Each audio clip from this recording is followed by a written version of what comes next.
Good evening, everyone, and welcome. I'm your co-host, the night editor, Kat Rocha, and with me, as always, is I'm dead.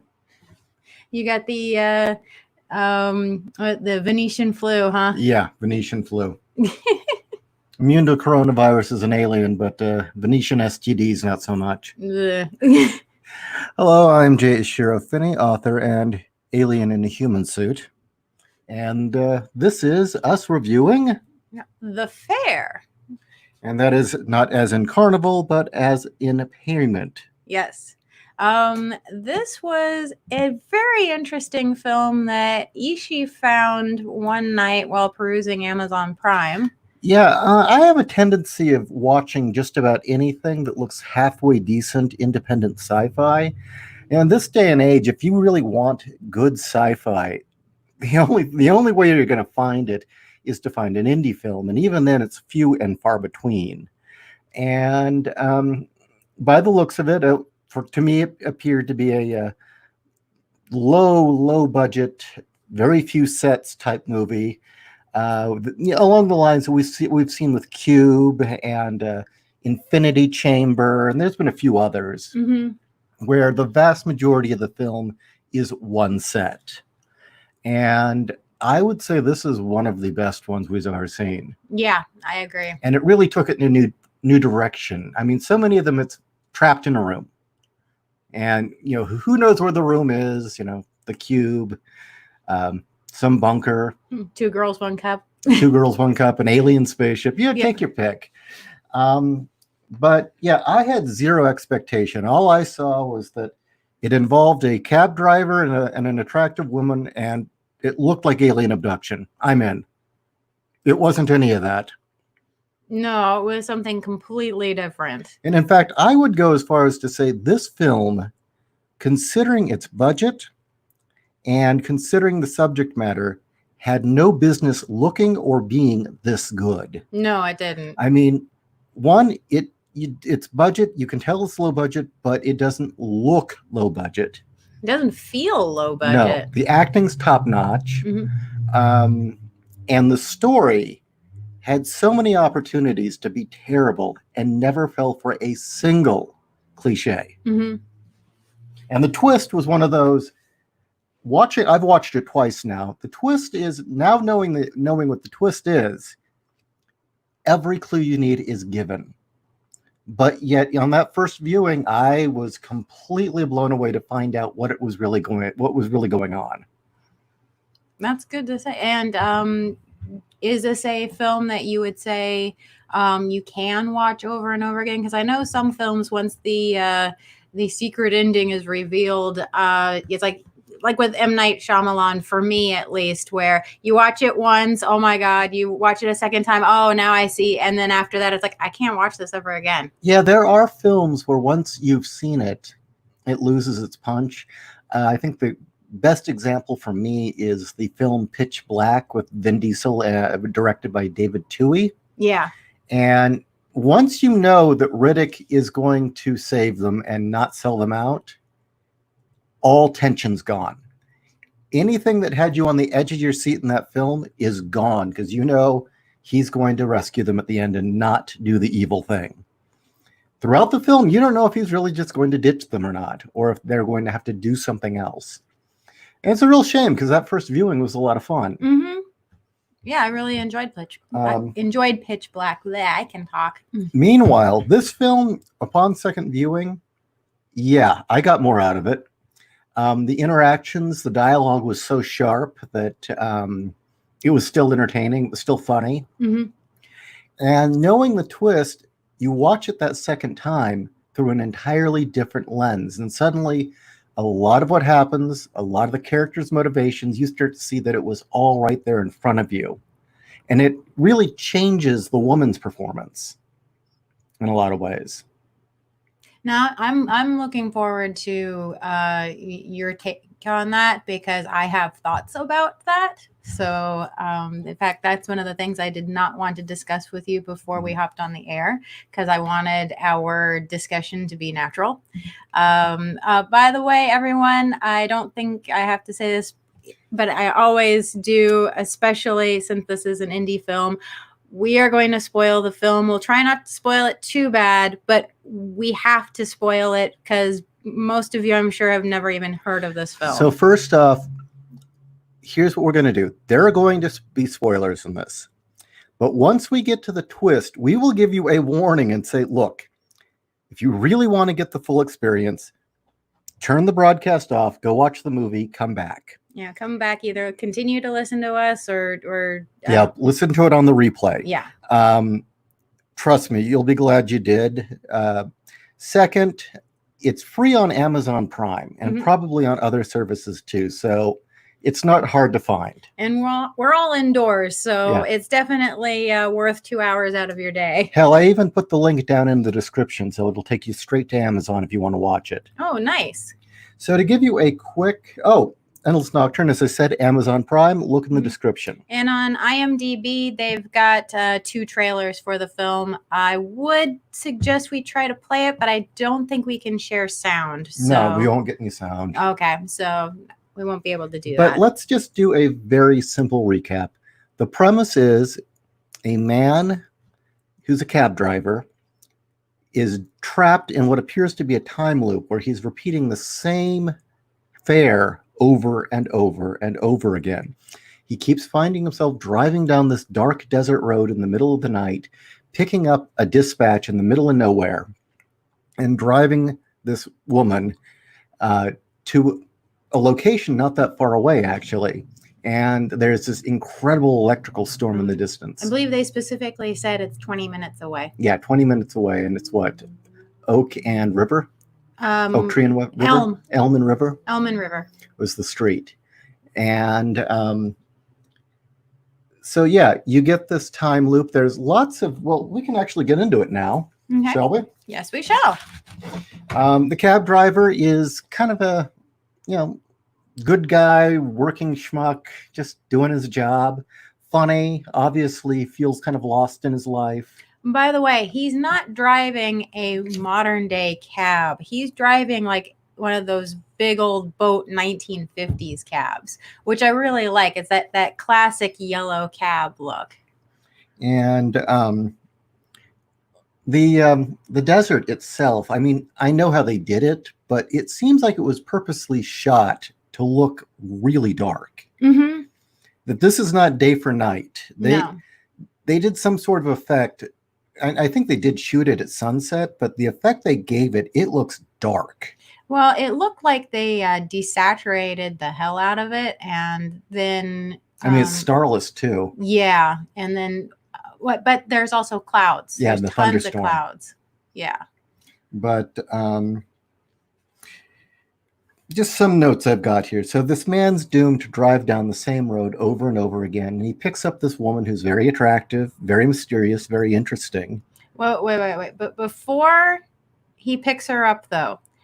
Oh, the radio shows. I loved the fact that the film opens up with him listening to it's supposed to be Art Bell. Yeah, Art Bell radio shows, or just talk radio in general, but it opens specifically with an Art Bell show. Talking about time traveling aliens that are really us in the future coming back and altering the past.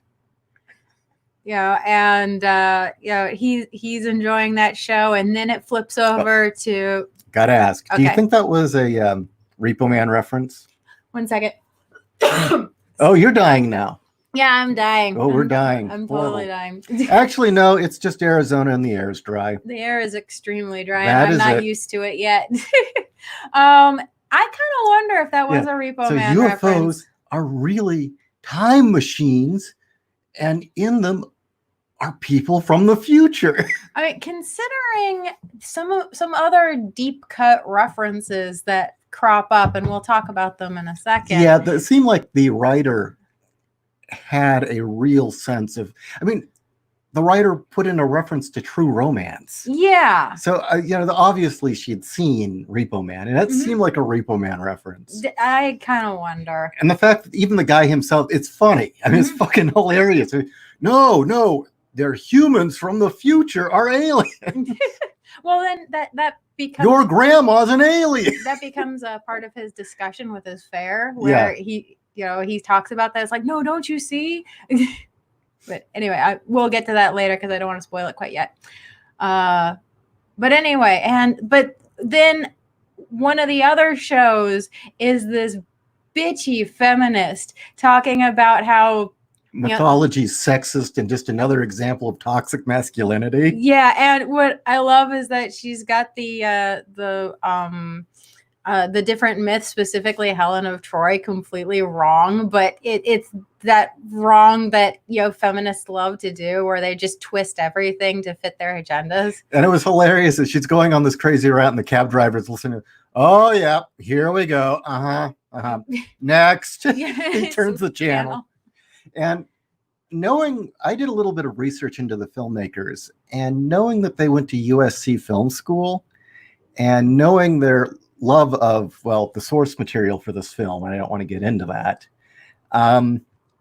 I have a feeling that they were kind of taking a jab at possibly a teacher, because it really did sound like one of the unhinged, crazy feminist rants you'd get from a professor. Yeah. That just hated mythology and got it all fucking wrong. Yeah. Because, it was obvious you were not supposed to like that show. No. The feminist on the show was very unlikable. Very unlikable. And crazy. Crazy, bitchy, and just this vomit of words. And then he turns the channel to a sex talk show. It was a sex talk show, yes. And that was pretty funny, too. It was this, this love lines type of thing, where it's like, so I should, talk about my feelings while we're doing it? Yes. It's like, yes, that's what you should do. It's like, oh, God. Oh, really? Okay. Oh. Well, I think this is a comment worth mentioning. Urbanverse says, unhinged crazy feminist. Is there any other kind these days? No, and to be honest with you, you look back in time. Side rant here. One, do not consider the suffragists as being feminists, because it was different set of ideals and a different set of goals. But even the suffragists were fucking delusional and crazy. Yeah, they were. So no, I don't think feminism and the cult of feminism has ever been sane. And No. It was always misguided from the start. So yeah, they're all crazy. It's a cult. All right, so he hears the radio shows. He picks up his fare, and he picks up this fare. It's this young woman, and they start to pass the time by asking questions about each other. And interestingly enough, the writer again tips her hat, showing she knows her shit, because Jack Kirby comes up. And they start discussing, the different eras of Jack Kirby, him at Marvel, and then him going to DC. Well, that kind of, again, just like the feminist thing, it first raised an alarm bell and then immediately eased the alarm bell. The feminist thing is like, oh, great. Oh, wait, they're ripping on feminists. Awesome. Then you hear Jack Kirby. It's like, oh, great. Another hipster reference about nothing they know anything about. Because how many times have we heard a Kirby or Stan Lee reference and the writer in the film didn't know a damn thing of what they were talking about? 90% of the time. Yeah, I mean, supposedly Kevin Smith's a real fan, but his references are so... Pedestrian? Yeah, pedestrian and meaningless. It's just like, look, I referenced it. Pat me on the head. Aren't I cool? No, this person, the writer, she knew her shit, because they got into the fact that Kirby was a disenfranchised crank. They talked about, he worked for both Marvel and DC. Mm-hmm. No, and sorry, my brain just fizzled on words. That was definitely one of those, where the hell did this come from kind of moments. And the problem with indie films, especially when you've never heard of them before, you know absolutely nothing about the team who's creating it. You just pick it out of a hat, basically, because Amazon's algorithms throw it at you, or perhaps Netflix, is that for me at least, I put back on my slush reader editor's cap, where okay, you have a certain amount of time to make me give a shit about the story you're telling. And something like that, definitely, it's like, okay, you've earned some more time from me. Well, also keep in mind that the first 10 minutes of the film is a guy driving, picking up a woman, and talking to her. Mm-hmm. That should have been a failure. It should have been a failure. I mean, that alone shows me just how skilled this writer is at dialogue. Mm-hmm. And the way that it's put together, and the fact that the dialogue was so important to holding it up. And by the way, for you writers out there, you want to study good dialogue and good exchange that pulls a viewer in immediately and makes you want to hear what they say next. This film does it very well. Extremely well. But yeah, I've seen so many films where they've tried that cinema verite. We're going to just put you in the moment right there with the characters and let them talk for 15 minutes. How often did we turn it off after 3 minutes? Most of the time. It's like, I don't care. Where this film, I'm just going to say flat out, 90% of the film are these two characters, just these two characters, talking in a cab.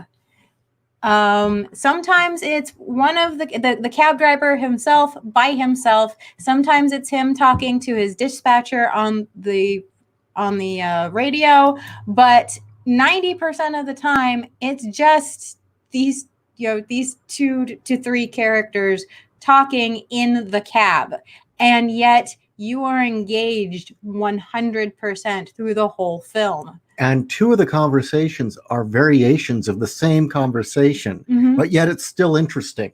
Yes, actually, part of the film is the fact that you have this recursion with time, where he relives the conversation with this woman, this fair. Her name is Penny, and how it repeats in different ways. But one thing also that I really appreciated is that I love anything involving time travel, but I also have a zero tolerance policy for bullshit when it comes to those types of stories. Well, yeah, if it's a time travel type story, if it does not convince you, you will turn it off the moment that Goofy meter's tipped. Yeah, the absolute moment. I won't even stick around to see how deep the shithole goes in badness. I will just turn it off because it tests my patience immediately. And I thought that this writer-director team, because they are a team, perfectly told you he's in a loop, he's repeating the same fare, and then immediately continues the plot and has the plot progress after that, where he starts discovering that that's what's going on. And they give you just enough recursion to where you, the audience, get the point without beating you over the head with it. Unlike, I know a lot of people hold up this one episode of Next Generation. I hated that episode. Yeah. It drove me nuts. And that's because you saw the same things too many times. It became so repetitive that when they started deviating from the repetitiveness, it's like, wait, how did you get to that deviation? That doesn't make sense. And immediately the threads start falling apart. And I hold that honestly as a way not to do time loops and time travel and problems because of that. I think it's like the writers themselves forgot which loop around they discovered certain things. But this, no, it's you're in it. You're in the loop with the characters just long enough so that you, the audience, get the point, and then you move forward from there. And I thought that was extremely well done and definitely worth studying. Yeah. Kat has time travel BS. You mean Endgame? Avengers? Oh, God, yes. Oh my God, yes. Oh, I'll be honest, Owen. As soon as I found out what Endgame was going to be about, I stayed as far away from it as possible. You watched the first one. I watched the first one, yeah, but the second one where they're going through all the different times, that hurt. and apparently there are several plot holes that were created as a result. And No, Fat Thor and metrosexual Hulk killed it for me. No, Fat Thor, no metrosexual Hulk, no. So anyway, another thing about this film that was really interesting was when it started, it was black and white. And that was another signal of another warning sign, really, of, oh shit, pretentious black and white. I would have thought so. But no, the opening credits are in color. Yeah. The opening credits are in color, and it's just you seeing the cab in the desert. And then it cuts to inside the cab, and it's all in black and white. And it's like, wait a minute. And, usually you see black and white, and 99% of the time it's some sort of artsy, pretentious reason. And no. Unless it's Pi. Yeah. Well, see, yeah, Pi did it very well. Yeah. Actually, you know why Pi was in black and white? He couldn't afford color, right? No. That did help with the price. He couldn't, it made it much cheaper to do. No, it was because he wanted it to have that same look as Tetsuo the Iron Man. Really? Yes, that is why. It really was why. Okay. Yeah, because he wanted to have that vibe. Okay, well, I just remember you showed me that sample of Tetsuo. I'm like, God, this reminds me of Pi. Yeah. So it's like, okay. No, he had seen Tetsuo, and he wanted his film to have that energy and that look. Oh, wow. Well, so anyway. Borrow from the best, right? The black and white theme is actually a plot device, or it's a narrative device to communicate memory, which is genius. And that is, it's in black and white when he's stuck in the loop and just remembering the same thing over and over again. And it's in color when he starts to remember and realize he's in a loop. And anytime that he's in color, he realizes what's going on. Anytime he's black and white, he's back in the illusion. That was cool. That was cool, and it was a great cue to the audience, especially when he's starting to get his memories back. And especially... it kept strobing back and forth? Yeah, when it would strobe back and forth. Also, I liked that his memories of being in the loop were in black and white when he was... realizing what was going on. So it's him realizing that was the only memory of that time or whatever. It was an indicator of where his mind was at for that particular memory. And I liked that. And I remember when he finally gets his memory back, he says, so what is this? Is this some sort of experiment? Am I laying on a gurney somewhere full of cocaine? Yeah. Is this aliens abducted us? What's going on? Yeah. And she says, I don't know. I'm just your fare. And before we actually start ruining the film for you, fair has multiple meanings, which I thought was great. And I don't want to say any of them because it'll ruin it. Yeah. Well, we'll try not to. Okay. Themes, feeling trapped. Definitely feeling trapped. And in fact, would you say that's probably the underlying theme, is it being trapped but still making the best or enduring? See that I want to discuss this, but wait, you said there was something that you wanted to ask me that you wouldn't mention. It's not an ask, it's to have a discussion. All right. But it's going to involve major spoilers. Okay. So I didn't know if we wanted to start getting into the spoiler territory now or not. Okay, we're heading into spoilers. Seriously, if you don't want the movie ruined, listen to this on the rebroadcast. Go sit down, watch it on Prime for free, then come back. It is, seriously, guys, this film is worth your time. Otherwise, usually what we've been trying to do is cover more known films lately. But this one we both thought was just too good. We had to talk about it tonight. And so, again, go watch it, check it out if you don't want it spoiled, and then come back. Okay, so spoiler, again, spoiler alert. Okay, I'm done. There's your final warning. Okay. do you want me to get into it right now?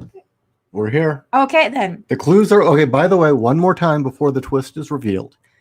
Upon second viewing, every clue is visible. Every clue is right there in front of you. And the fact that it doesn't immediately give it away is great. I mean, there's so many films that I've seen where, they'll say, no, don't go out there. It's not what you think. And then it's exactly what you think. Yeah.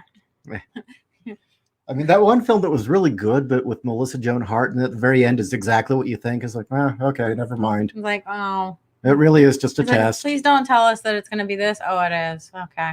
No. This was, dare I say, it subverted my expectations. Oh, God. I really thought this was going to be a thing where either it's a time loop or aliens or he's in hell or something, purgatory, and that really it was a metaphor for life. Well, when the fact that she shows up on the side of the road in the middle of freaking nowhere by a grove of trees, no less, which we're in a desert, there are no trees. So that's a subtle indicator for those who are paying attention that something's not right with her. But he picks her up by this grove of trees. She asked to be taken to Elm and River, and every single time. And though she'll answer questions and she'll chat with him and laugh with him and joke with him and other things like that, she's very enigmatic about who she is. And what always happens is that she disappears out of his cab during a thunderstorm that his dispatcher warns him about. And you never see the dispatcher. You never meet the dispatcher. The dispatcher is always just this voice on the radio. And of course, there is more to the dispatcher. So should I just go ahead and say what the point of the story is, or do you have notes? Okay, notes. I thought it was interesting that she is dressed very immaculately. Mm-hmm. There's a very distinct look to her. All of her jewelry is flower themed. The dress she's wearing, flower print. Mm-hmm. And the dress that she's wearing also is cut to hang from her shoulders. It looks almost like she's wrapped in it rather than it being a regular dress. And then she has a shawl around her. Other clues. At the very beginning, the dispatcher, after the woman disappears from the car the first time, mm-hmm. the dispatcher says, "What is there anything in the sauce you've been drinking?" Yeah. Another one is he says, when the dispatcher calls, says, "I'm here. I'm the empty shell that used to be Harris." Mm-hmm. The cab driver's name is Harris, and you don't call him Harry. Yes. They make that clear. Let's see. I think that's it. I mean, there were other things that were kind of giveaways, but the radio show. Yeah, the radio show, definitely. And as he gets his memories back and remembers picking her up, she reveals very quickly that she remembers every single time he picks her up, and that she's just so happy that he finally remembers her back because she's tired of having the same conversation with him. And so it becomes where he only lives to pick her up. But then after a while, he starts putting more pieces together, starts realizing that there's something not right, that they're not actually in a time loop, that something else is going on, and she knows what it is and is purposely not telling him. Yeah. And finally, through the whole thing, he's got this tumbler of water that he will drink from periodically. And she finally, in the last time she disappears from him, she tells him, "Don't drink from the water." The waters of forgetfulness. Yep, the waters of forgetfulness. For those of you who know your Greek myths or know... you probably know what the twist is now. Yes. Yes, it's the waters of forgetfulness. And he eventually has this showdown with his dispatcher on the radio. An argument, yeah. An argument where he says flat out, look, I'm not taking any more fares. I'm not doing anything until you fucking tell me what's going on. And before this showdown where he's a coin. Yeah. Well, what happens is, sorry, we I get excited, so we forget parts. She tells him in a moment of absolute truth that she's married. When they're not in the time loop or when they're not in this loop, she's married. But she's in a marriage that was arranged. That's not a happy one. She kind of implies that they're not even sleeping together, but that her husband is distant and cold and cruel, and that she's just not happy with where she is. And then the last time she disappears, he goes to the place to go pick her up, and it's not her there, it's an old man. And the old man gives to him, to pay for the trip, a gold Greek coin. So when he has his showdown with his dispatcher says flat out, that yes, he is indeed Hades. And he has Harris has been ferrying Persephone back and forth. Yeah, he's the ferryman. Mm-hmm. And let's just put it point blank. The meanings, which I took, it's a literal fare. Mm-hmm. He's the ferryman, and the affair. Yep, and the affair. And that's the other thing, is that they talk about how Persephone has 6 months in the living world and 6 months down below with Hades. Do you want to tell the story of why in the mythology, or did you? I can never remember why specifically Hades did this. Because he was sick of it being dark down there. Well, no, why he kidnapped Persephone in the first place. I thought it was that he was sick of living in complete darkness all year. No, it wasn't darkness. It was being alone. Oh, is that it? But I think he actually had been going about things the proper way and trying to court her, and she didn't want to be down below, and he said, well, fuck it, I'm going to take you. And to make peace within the family, it was agreed upon she'd be up above for 6 months and down below for 6 months. Those of you who may know your Greek myths better than I do, please correct me.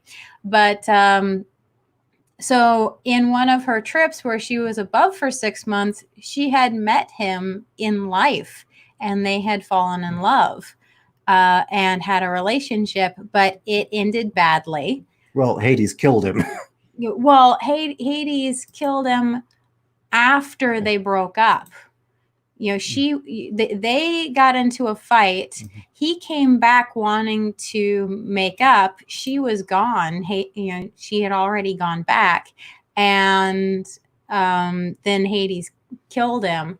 And as punishment, because this is Greek gods we're talking here. This isn't. I love Greek stories because they're not fair. They're not fair stories. They are human stories. The Greek gods are more human than human, which I love.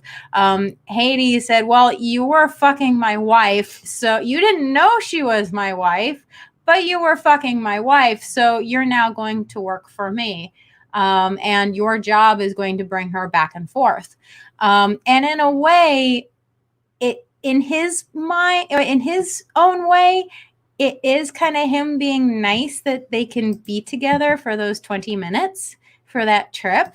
But at the same time, it's, you've done me wrong, sir, and you need to make up for it. And I liked the fact that at the end, Harris was resigned to his fate.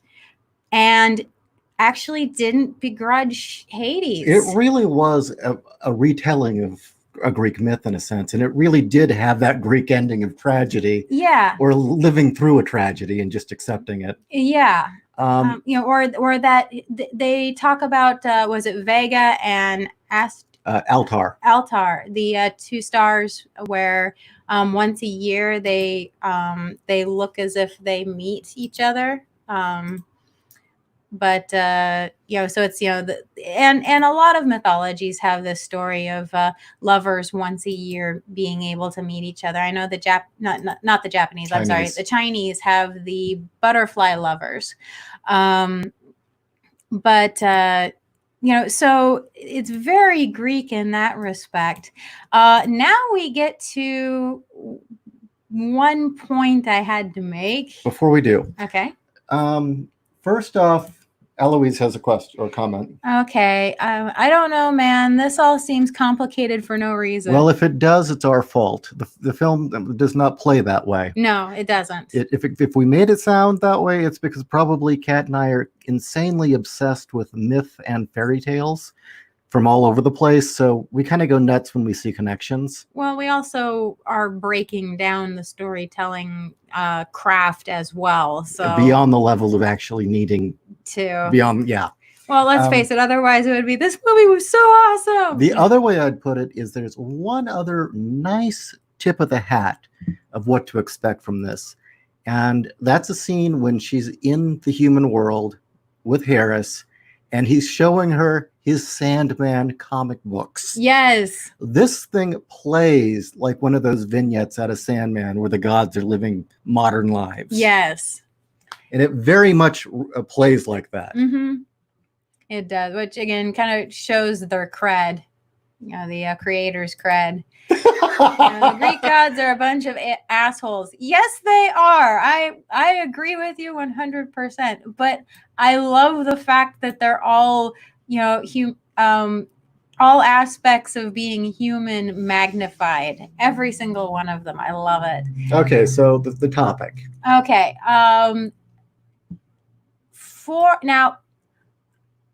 The other brilliant thing about this film is that there are so many things that the director and the writer do that should not have worked, would ordinarily suck ass, that I would encourage people not to do, but they did it and they did it right.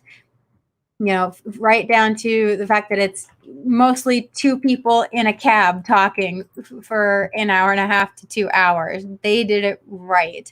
That it's, very minimalistic, very everything. Another thing that they did that under normal circumstances would immediately turn me off and say, this is a Mary Sue story, and I would normally hate, I don't with this story, and that is Penny, Persephone. It's made very clear that though she may have fallen in love with Harris, she's kind of used him. She didn't come clean with him when they were together and said, look, I'm married, I have another person. That's all very Greek. Yeah. Extremely Greek. Well, that's the thing, is that it's all very Greek, and our main character, now that he's dead, it's very much so the rules are different. Well, yeah. The fact that it ends with him being reconciled to spending eternity, ferrying people to the afterlife and only seeing this woman 20 minutes a year. You want to talk about a Greek ending? Yeah. That is a Greek ending. Well, no, it's the fact that, let me point out all the ways that she's used him, okay? She cheated on her husband. Well, I know it's a loveless relationship, but she really... Well, he did kidnap her and force her to marry him. Well, okay, let's put it this way. She didn't tell Harris. Yeah. She also didn't tell him, look, in 6 months, I got to leave. So she didn't tell him anything. She wasn't honest in any way, shape, or form about their relationship, leaving this poor guy to think that her leaving was entirely his fault and he regretted it for the rest of his life, what there was However of it. brief it was. However brief it was, the fact that that regret stayed with him, and to the point where they even had a conversation about it in the back of the car. And then when he remembers, she still doesn't tell him. She's still not forthcoming. She's not telling him that she's the reason why he's stuck in the loop. She selfishly keeps him partially forgetting what's going on and what's happening. Hades flat out tells him, she's the one who gave you the water that makes you forget everything all the time. She's the one who did that to you, dude. She's the one who's not telling you why she disappears at the end of the fair. She's the one who's still playing you. And very Greek. Yeah, it's very Greek. And at the end, she really doesn't apologize. She doesn't apologize. He doesn't get mad at her. Now, normally I would see, this is a Mary Sue story, especially, because I think you said the actress who plays her is the writer. Yes. Yeah, the actress who's playing Persephone is also the writer. And so under normal circumstances, I would say, okay, this is a Mary Sue. This is her love triangle relationship of, you have the loveless husband and the lover on the side who has been done wrong, and it's her plight to, do I tell him or do I keep it a secret? I'm having so much fun with him, but he must know someday. Normally you'd get shit like that, and I would immediately say, okay, you've betrayed me. No, the fact that this is so built up as a Greek tragedy, as a Greek story, and also the fact that Persephone's not human. She's a goddess. And again, the Greek gods very much so all lived by different rules. And they're kind of selfish. Oh, yeah, and they're all extremely selfish. And the fact that he has decided that, that he has purpose now in what he does, that she's given him purpose. His purpose is ferrying souls. And yes, it was meant as a punishment, but it's also something that's given him a reason to be. And every year he gets to see her. And so it's a happy ending that way. And because of that, I'm not upset by the fact that, she's a selfish cunt who never really got her comeuppance. For me, I found the ending, he was reconciled to it and okay with it. So I guess in a sense it was happy, but it was also really fucking depressing. It was depressing, but the little snippets and from what he said about his life, it was going nowhere. At least now he has something. Yeah, the movie begins with him talking about how in high school he was given the option to, instead of taking a normal literature class, he took a class on specifically DC Comics. Jack Kirby DC Comics. Jack Kirby DC Comics. Now, yes, that is an damn awesome, class, and I probably would have taken that too, but that starts you down the path of seeing how he's really unmoored. He talks about how the reason why he became a cab driver is because his dad was a cab driver. He inherited his father's cab. So he's never really had direction himself. He's never really chosen himself. And here, even though this was a punishment that he's ferrying souls, he finally has a choice. Punishment for something he didn't do wrong. Yeah, something he didn't do wrong that he didn't choose, but he does have a choice. Yeah. And yeah, he has the choice to not remember it. Yeah. And he chooses to remember it. And within that, he finds purpose. The other thing I thought was interesting with the Kirby reference, along with the Sandman reference, is what was Kirby really best known for other than his art? Retelling old myths in a modern setting. The new gods. Yeah, well, the Eternals, the new gods. What was the other one? The Inhumans. The Inhumans. I mean, there's tons of them that he did. Shit, even never mind. Can't remember. Can't remember. There were so many of them. I can't remember the name of the group. Oh, Don't worry about it. He did so many things. Yeah, He's he so did. prolific. Don't worry about it. It'll come to us later. It's like, but yeah, I really liked that, and that really at the end of the day, it was about this guy finding purpose. Yeah. So we've got a question here from Terry Reese. Hey Reese, you guys ever play God of War? You'd think I would have played that series. I thought you tried. Or it was life got in the way. Life got in the way. It was like every time I would sit down to play God of War, like the first God of War game, life got in the way. The second God of War game, life got in the way. I didn't even try with the next one. And then this most recent one, I started thought that was to play called Boy of War. Yeah, Boy of War. Boy.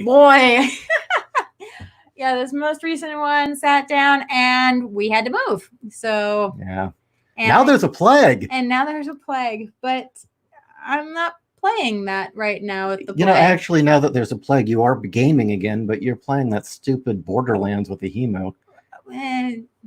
Sorry, Hemo, I don't approve of the game. It's kind of crap. The second one was great. The third one is really woke. Well, and I'm also playing Warframe still, especially because they have ramped the shit out of that game. It is unrecognizable from the way it was 6 months ago. Actually, no, Lister. Hercules was the retelling of Hercules. Yeah. No, I'm serious. Yeah. In Marvel, seriously. Yeah. No, I know.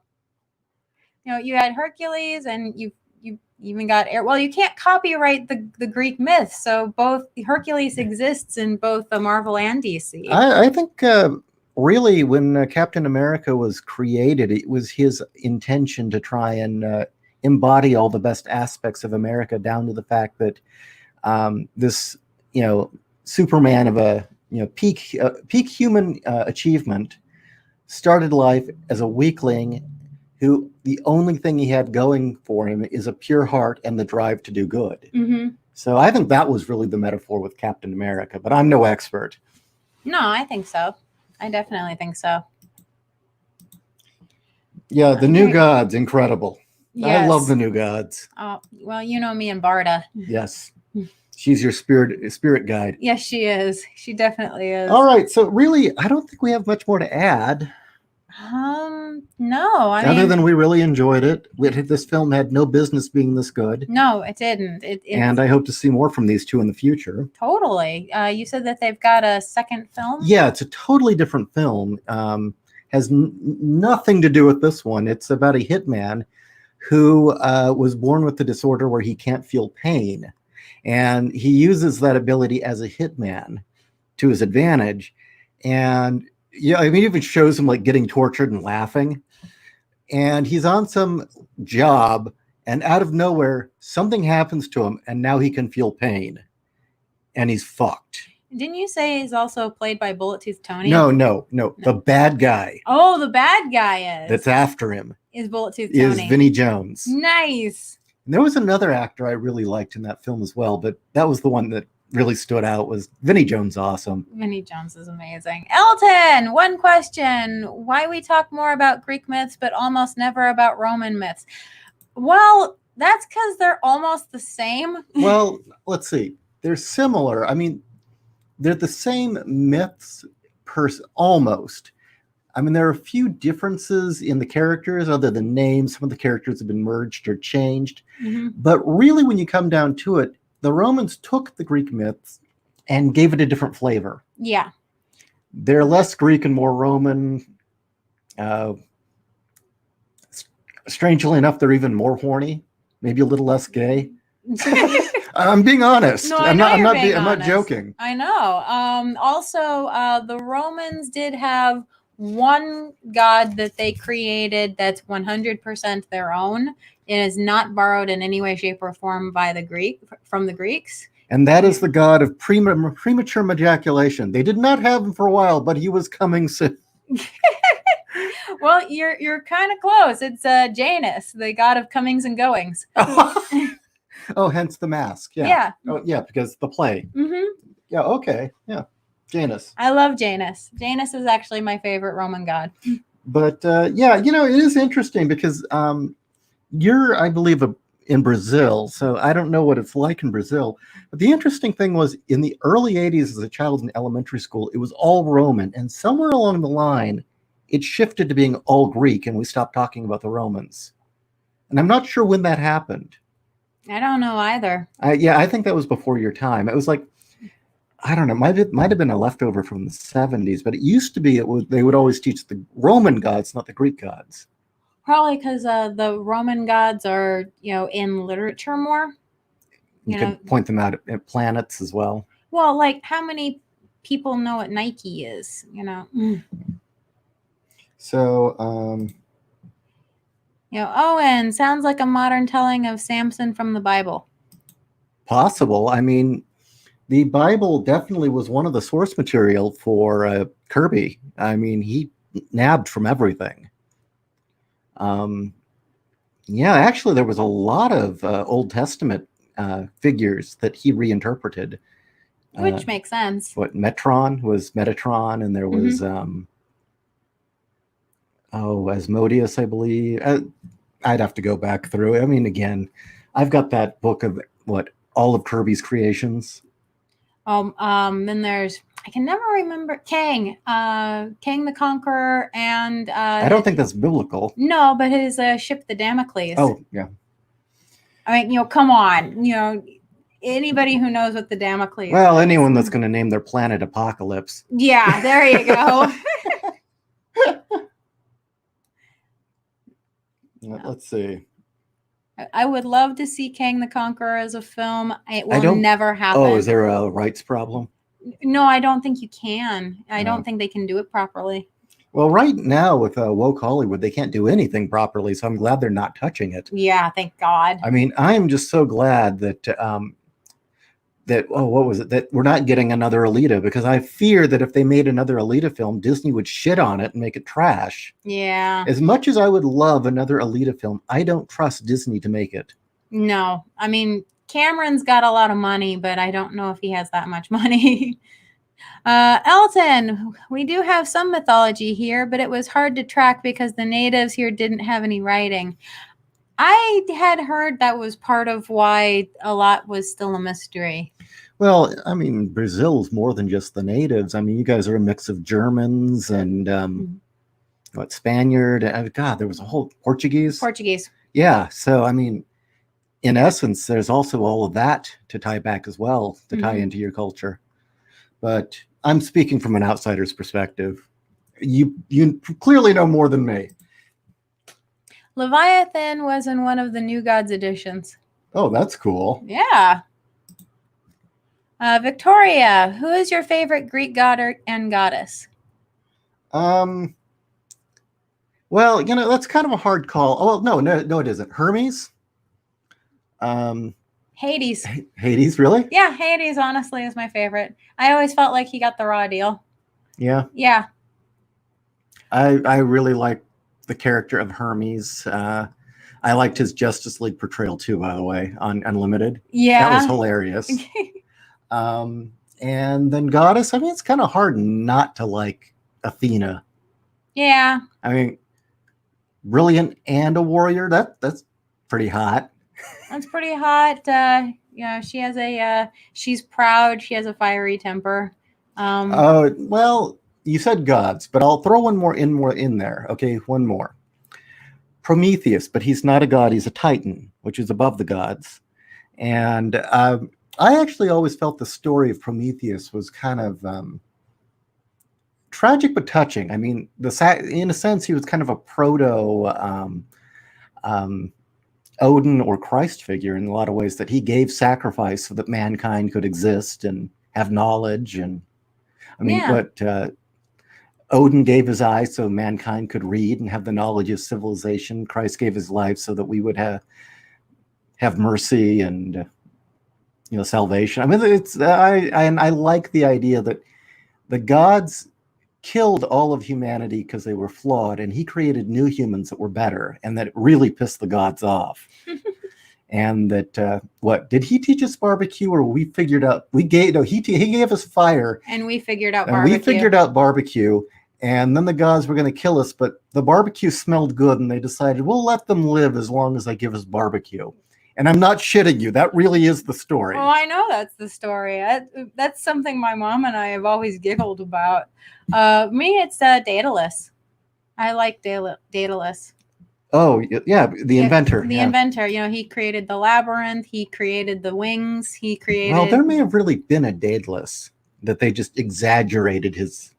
I wouldn't doubt that, actually. It's very likely that there was a real Daedalus. He just didn't really make a flying machine. You know? No, but I wouldn't doubt it if he, you know, like Da Vinci had, you know, written up plans and things. Watch the actual story. You go back in time and you find out there was a Daedalus, and he was testing a hang glider, and his dumb son jumped off a cliff with it.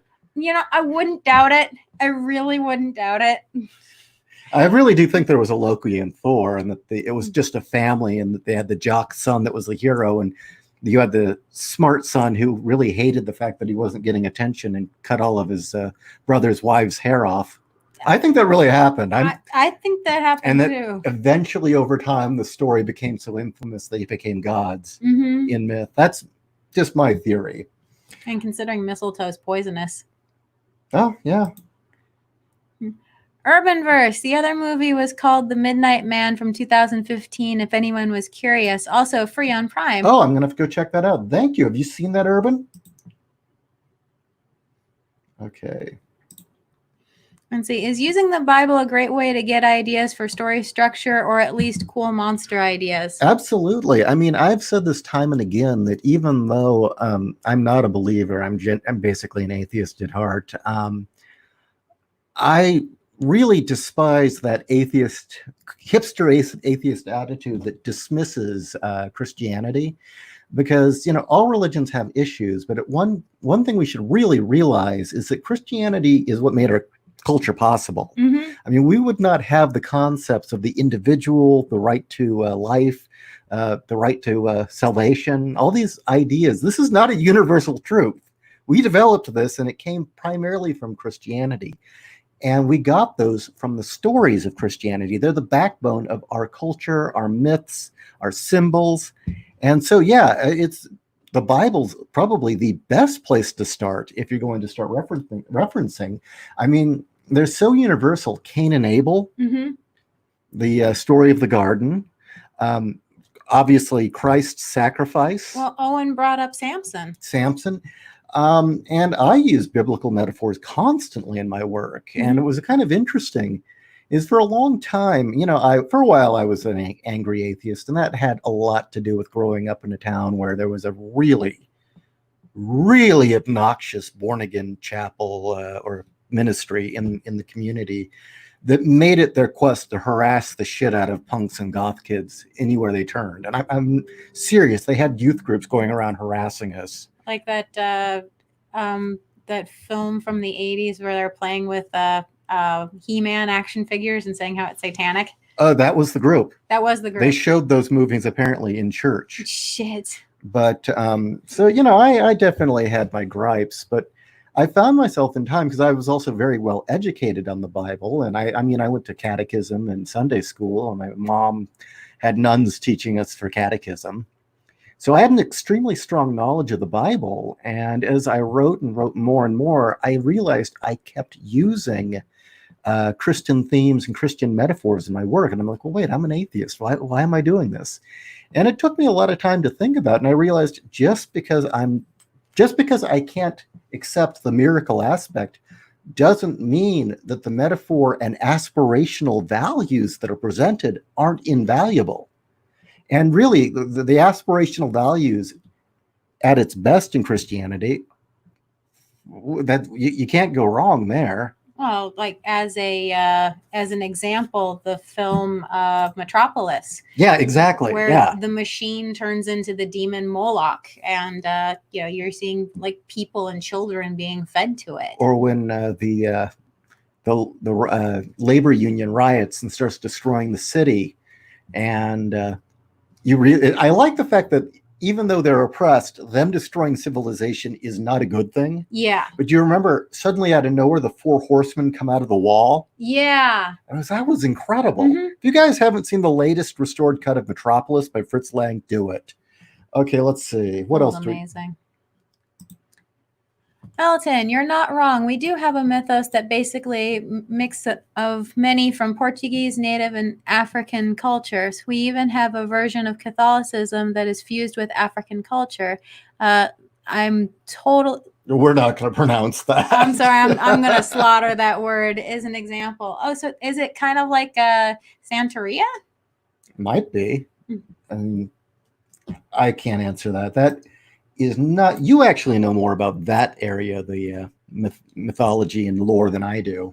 Yeah, but that's because that's more your expertise. I find that so fascinating. Well, yeah, you read a lot about the Bayou and. Mm-hmm. Kat, know any mythology stories that could help with my character Beetle Blaze? Egyptian. Yeah. Anything with beetles, Egyptian. Yeah, definitely look to Egyptian. Khepri is the beetle god who pushes the sun across the sky. So if that helps. Scarab? Yes. All right. Let's see. Is there any more? Terry Reese, Hermes kicks ass. He stole Apollo's cattle as a baby, and when he asked where they were, Hermes looks at Apollo and tells him he's crazy because he was just a baby, so how could he take his cattle? Yeah. Yeah, the thing about that is it's essentially the teenager stole dad's car. Yep. It goes all the way back to what, 4,000 BC? Well, I think he then pulled out the very first lyre and started playing it, and Apollo was like, "Where'd you get that? That thing's awesome! It should be mine." Yeah. I'm like instantly deflected. Plus, we have less creepy versions of Easter instead of a giant egg-laying bunny. But those eggs are so yummy and filled with delicious chocolate. You guys might like this Japanese take on the Old Testament. Oh. Thank you. Okay, yeah, I'll check that out, Elton. Okay, I think we can wrap this up. Do you want to come back for another follow-up in about an hour? Oh, sure. Just to hang out? Sure. We can talk about horror stories of my parents cooking. Oh, you want to talk about that now? Tell them, and we'll do it in an hour. Oh, yeah. Stay tuned for in an hour. Yes, culinary horror stories from Ishii here. It'll be worth listening to, believe me. So yeah, we'll come back on with just a random open mic where we'll talk just about anything and tell horror stories about my parents cooking in an hour. Okay, we'll see you guys then. Thank you all for joining us.